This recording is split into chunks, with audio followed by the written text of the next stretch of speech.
Olá, tudo bem?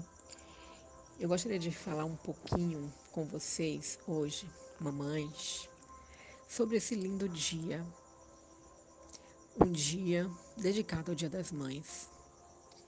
É claro que muitos vão falar, Dia das Mães são todos os dias, e é verdade.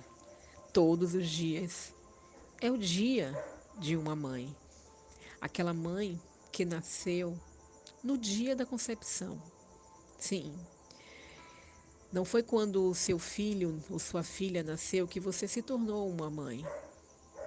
No momento da concepção, a partir daquele momento, ali na gestação, você já estava colocando, deixando suas marcas na personalidade de seu filho. Não sei se essa gravidez foi desejada, planejada, aguardada. Eu não sei. Eu não sei se você preparou todo o enxoval, se você idealizou a decoração do quarto. Eu não sei. Eu não sei se essa gravidez foi indesejada, se ela surgiu num dos momentos mais difíceis de sua vida. Talvez você não fosse casada ainda. Talvez você estivesse casada, mas desempregada, seu esposo desempregado. Talvez você não tivesse nenhum local para morar. Mas essa gravidez surgiu e te pegou de surpresa, sem enxoval, sem saber o que fazer, mas você assumiu o risco. Naquele momento ali, no momento da concepção, no momento da gestação, durante o período em que seu bebê aparentemente estava mais protegido, você ali já deixou suas primeiras impressões na vida dele. Quando falo de mãe, eu colocaria uma palavra como sinônimo. Mãe é sinônimo de amor. Mãe poderia ser traduzido pela palavra amor.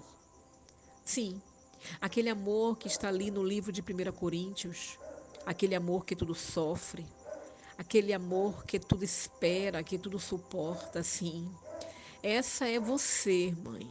Essa é você. Para mim, você é essa representação, a representação do amor de Deus na terra.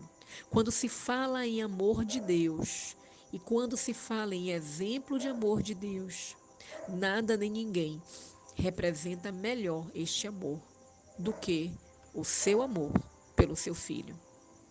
Aí você pode me dizer, mas tem mães que doam seus filhos, que até cometem casos, né, escandalosos, mas são as exceções. Por isso que a própria Bíblia fala, ainda que ela se esqueça, eu não me esquecerei de ti, porque ele sabe que algumas esquecem. Mas tirando essas exceções, você é a representação desse amor. Porque assim como Deus insiste em nos amar, muitas vezes sem não merecermos, você também insiste em dar esse amor. Você insiste em dar esse amor para um filho, para uma filha, que muitas vezes é rebelde, que muitas vezes te responde mal, que muitas vezes sai à noite, passa a noite fora e você não sabe nem aonde está, que não te dá satisfação de nada. Você insiste em amar esse filho e essa filha. Da mesma forma que fazemos com Deus. Não consultamos mais Ele, não damos satisfação a Ele, mas Ele mesmo assim insiste em nos amar. Você, mãe, nem sempre é compreendida. Você nos dá tantos conselhos. Você sempre sabe o que é melhor para nós. Não é assim? Deus é da mesma forma. A palavra dele está aí para nos ensinar, para tirar nossas dúvidas, para nos esclarecer, para mostrar qual é o melhor caminho. Mas muitas vezes não compreendemos. Pelo contrário, muitas vezes vocês são questionadas porque tomaram essa ou aquela atitude, porque compraram esse ou aquele alimento, porque fizeram isso e não aquilo. Da mesma forma como fazemos com Deus, questionamos Deus em tudo. Por que ele fez? Ou por que ele não fez? Por que ele fez tão rápido, deixou tal coisa acontecer tão rápido? E por que algo demora tanto? Vocês são questionadas em tudo. em tudo. Vocês é quem muito se doou, ou quem muito se doa até hoje.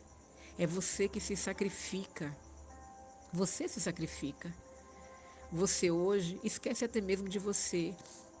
Aquele cabelo que só andava escovado. Muitas vezes aquela unha que sempre andava muito bem feita. Muitas vezes se cuidava tanto. Hoje não. Hoje você se sacrifica. Você se doa por amor dos filhos, que muitas vezes não percebe isso.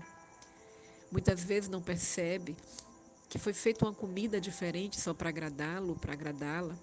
Muitas vezes não percebe que a roupa de cama foi trocada. Muitas vezes não percebe que você deixou sempre a melhor parte para ele. Sim, porque você abriu mão da melhor parte. Deus, ele abriu mão de Jesus, do seu único filho, seu unigênito. E você abre mão de você mesma.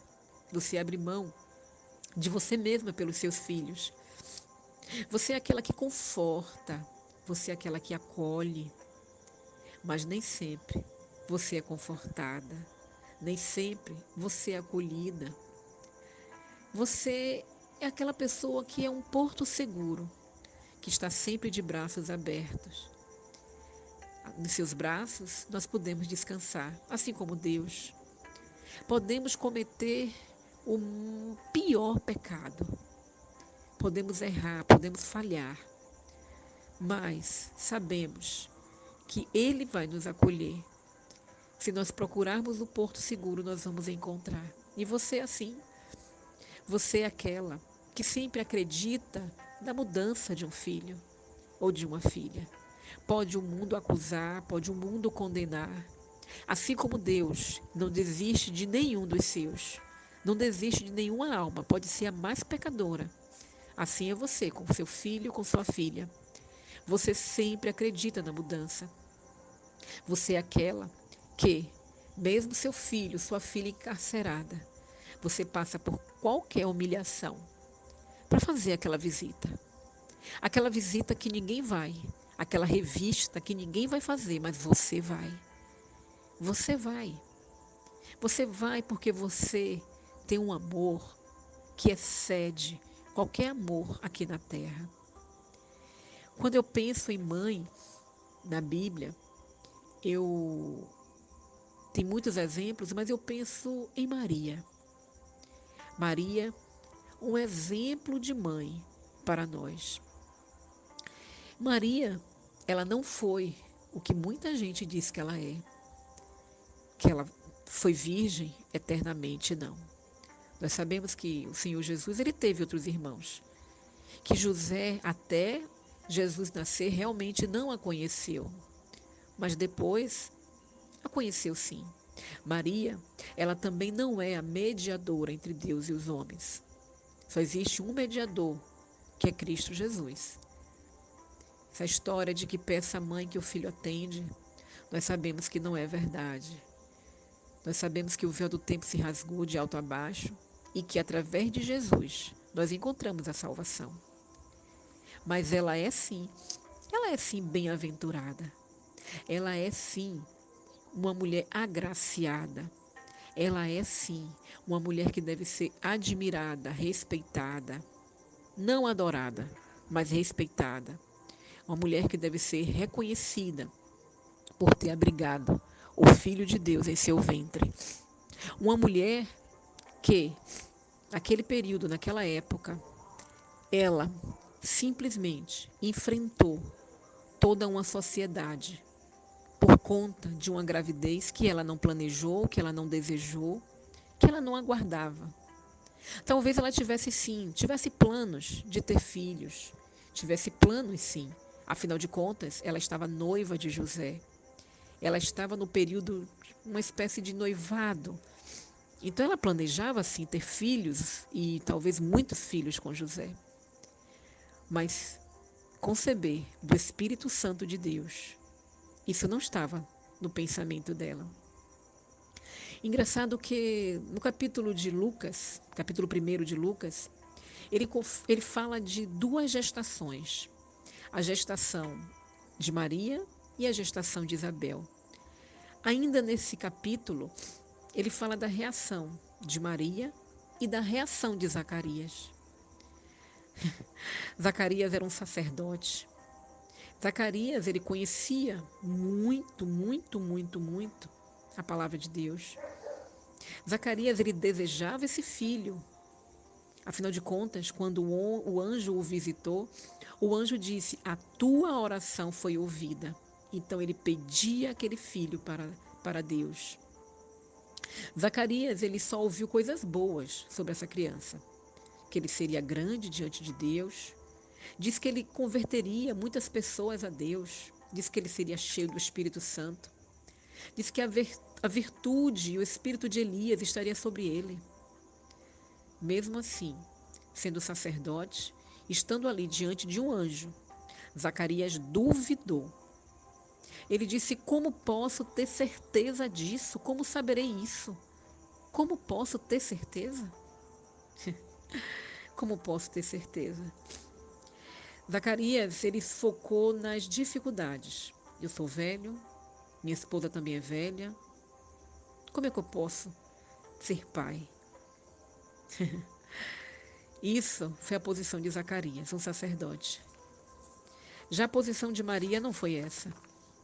Maria, uma jovem, entre 12 e 15 anos, era a média de idade em que as jovens eram prometidas, né? Elas estavam em preparação para seu casamento naquela época. Maria não era casada com José, não tinha conhecido homem nenhum.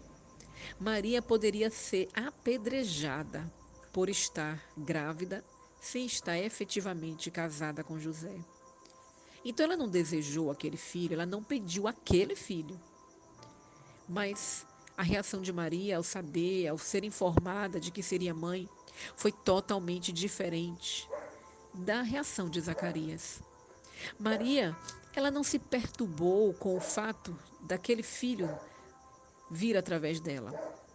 A Bíblia fala que ela perturbou-se com a saudação que lhe foi feita. Agraciada, bendita entre as mulheres. Ela se perturbou com as palavras que foram ditas. Ela não se reconhecia dessa forma bendita, cheia de graça, sim. A graça é um favor imerecido, mas ela foi escolhida para ser a mãe do Filho de Deus. Ela não focou no processo, no como isso aconteceria ou nas consequências daquele ato. Ela quis sim saber como aconteceria, mas não perturbou-se com esse como. Por isso, o anjo teve todo o cuidado de conversar com ela, porque ela se colocou no lugar de serva. Foi essa a preocupação dela, a preocupação de ser serva naquele momento. Já Zacarias não. Zacarias, por duvidar, ficou mudo até o nascimento do filho.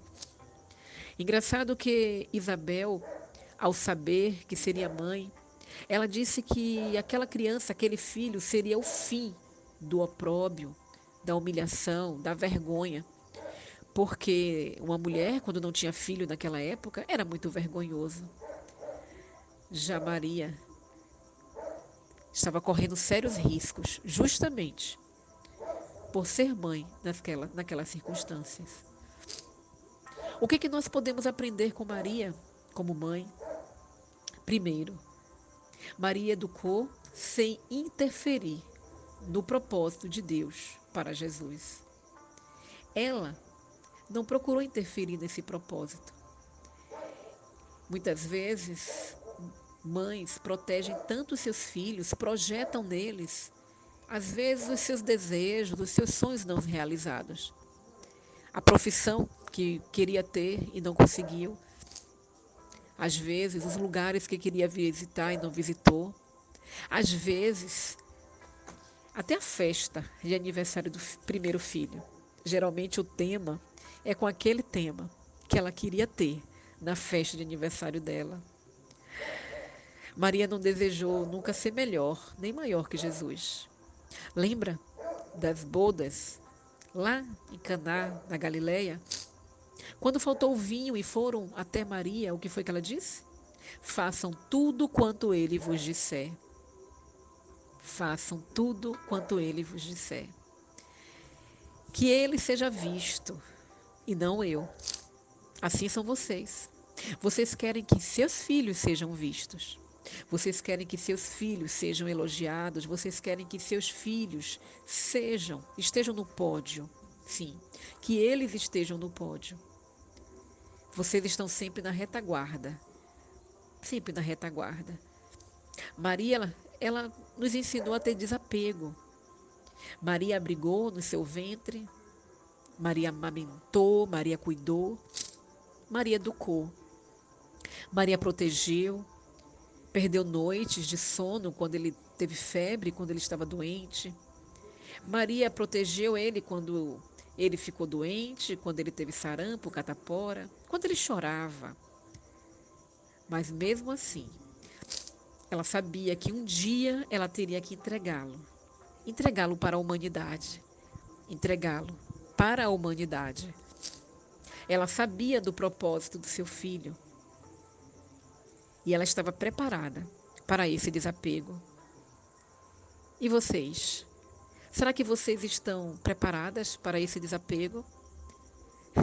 É uma parte de você. Eu costumo dizer que a parte do corpo que mais dói é filho. É. A parte do corpo que mais dói é filho. Eu posso tocar em você. Eu posso arrancar um pedaço de você, mas eu não posso tocar em um fio de cabelo de um filho seu. Você tem esse desapego também? Muitas vezes nós não conseguimos nos desapegar das pequenas coisas. É uma roupa que está lá no nosso armário que há muito tempo a gente não usa, mas a gente não consegue dar. É um livro, uma Bíblia que a gente tem toda marcadinha, já sabe até onde está cada versículo, cada capítulo, sem nem precisar procurar. E a gente não consegue doar aquela Bíblia para ninguém. Já pensou? Você, mãe, que tem seu filho ou sua filha que se casou, que talvez passou pela síndrome do ninho vazio. Passar pelo quarto dele, pelo quarto dela, e ver a cama vazia, porque você teve que entregar o seu filho ou sua filha para seu genro ou para sua nora. Muitas vezes esse período de síndrome do útero vazio, do ninho vazio, altera seu sono, causa insônia, deixa você melancólica ou deixou, muito triste. Tem mães que entram até em depressão. Tudo isso é normal quando não se instaura por muito tempo. Mas assim, um sentimento de vazio, um sentimento de perda. E Maria? E Maria que perdeu teu filho para a humanidade. A sua experiência veio de Deus. Sim, a sua experiência como mãe veio de Deus. A Bíblia não fala, mas talvez por isso, Jesus foi o primeiro. Ele poderia ter sido o segundo ou terceiro. Não vamos falar aqui agora do cumprimento da profecia que está lá no livro de Isaías, que diz que uma virgem conceberá. Tirando esse fato, você já pensou se Maria tivesse tido outros filhos antes de Jesus? Será que ela conseguiria criá-lo sem deixar algumas marcas, algumas impressões nele? Será que seria a mesma coisa? A experiência de Maria veio do próprio Deus, do próprio Espírito Santo de Deus. Foi quem foi conduzindo, direcionando toda a educação que ela deu para ele. Talvez você buscou ajuda na psicologia. Talvez você buscou repetir a criação que você teve, a criação que sua mãe teve, ou se você foi criado por sua avó, por sua tia. Ou talvez esse momento que você teve foi tão frustrante que você procura fazer totalmente o inverso. É possível isso acontecer. É possível. Mas Maria, o conceito dela de mãe, ela aprendeu com o próprio Deus. Maria, ela foi serva do seu próprio filho. Serva do seu próprio filho. É difícil isso, né? As mamães mais velhas que estão ouvindo essa mensagem, que já são até mesmo avós, ou até mesmo bisavós, vocês têm ouvido os conselhos hoje dos seus filhos? É difícil. Mãe, não dirija mais. É perigoso. Mãe, cuidado com esse açúcar que você está comendo. Mãe, cuidado com esse chão molhado. Mãe, não suba nessa cadeira. Mãe, não faça isso. Mãe, não faça aquilo. Mãe, faça isso. Como é difícil receber agora a orientação e a ordem de seu filho. Mas Maria fez isso. Ela fez isso, sendo mãe. Sendo mãe. Então, para você, mamãe, para você, você que se doou, você que muitas vezes não recebe o carinho e o amor que você tanto deu, você que muitas vezes não recebe o abraço que você tanto deu, você que muitas vezes não é compreendida, você que sempre doou, que fez o seu melhor e que muitas vezes não recebe esse melhor. Você que sempre soube o que é colocar em prática o que está lá no capítulo de Coríntios, lá no capítulo 13 de Coríntios. Você que sempre soube o que é isso, que soube o que é esse amor, o amor que está acima de todas as coisas, o amor incondicional, o amor que não tem apego, o amor sofredor, benigno, o amor que não tem inveja, o amor que não trata com leviandade, o amor que não porta com indecência, o amor que não busca seus interesses, o amor que não se irrita, não suspeita mal, o amor que não tem prazer com a injustiça, mas tem prazer com a verdade, o amor que tudo sofre, o amor que tudo crê, o amor que tudo espera, o amor que tudo suporta. Esse é você, mamãe. Feliz Dia das Mães.